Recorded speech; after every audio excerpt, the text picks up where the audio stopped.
ஒரு முனிவர் ஆலய மண்டபம் ஒன்றில் அமர்ந்திருந்தார். நிறைய நகைகளை அணிந்த தன் மனைவியோடு ஒருவன் அங்கே வேக வேகமாக ஓடி வந்தான். முனிவரை சரணடைந்தான்.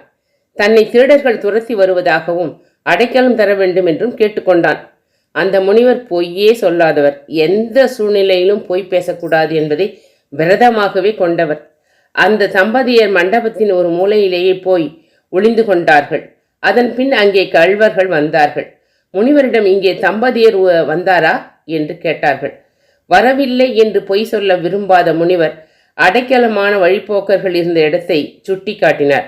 கள்வர்கள் உள்ளே சென்று அந்த தம்பதியரை கொன்று அவர்களிடமிருந்த நகைகளை கொள்ளையடித்து சென்றார்கள். முனிவருக்கு ஒரு நாள் மரணம் நேர்ந்தது. அவரை யமதூதர்கள் யமலோகத்திற்கு கொண்டு சென்றார்கள். அங்கே ஒரு நாள் கிருஷ்ண பரமாத்மா வந்திருந்தார். அவரை வணங்கினார் முனிவர். தான் சத்தியவிரதம் பின்பற்றியதால் தான் கிருஷ்ணனின் தரிசனம் கிடைத்தது என மகிழ்ந்தார். ஆனால் தீர்ப்பு வழங்கியவுடன் அதிர்ச்சி அடைந்தார். அவருக்கு விதிக்கப்பட்டது நரகலோகம். எனக்கு ஏன் இந்த நிலை என்று கண்ணனிடம் கேட்டார். அதற்கு கண்ணன், நீ உன்னை நாடி அடைக்கலம் என்று வந்த வழிபோக்கர்களை காப்பாற்றவில்லை. சத்தியம் பேசி இருவரின் மரணத்திற்கு காரணமானாய். அந்த பாவா செயலை செய்ததனால் உனக்கு இப்பொழுது நரகம் கிடைத்தது என்றார். இதையேதான் வள்ளுவரும் சொல்கின்றார். பொய்மையும் வாய்மையிடத்த புரை தீர்ந்த நன்மை பயக்கும் எனின்.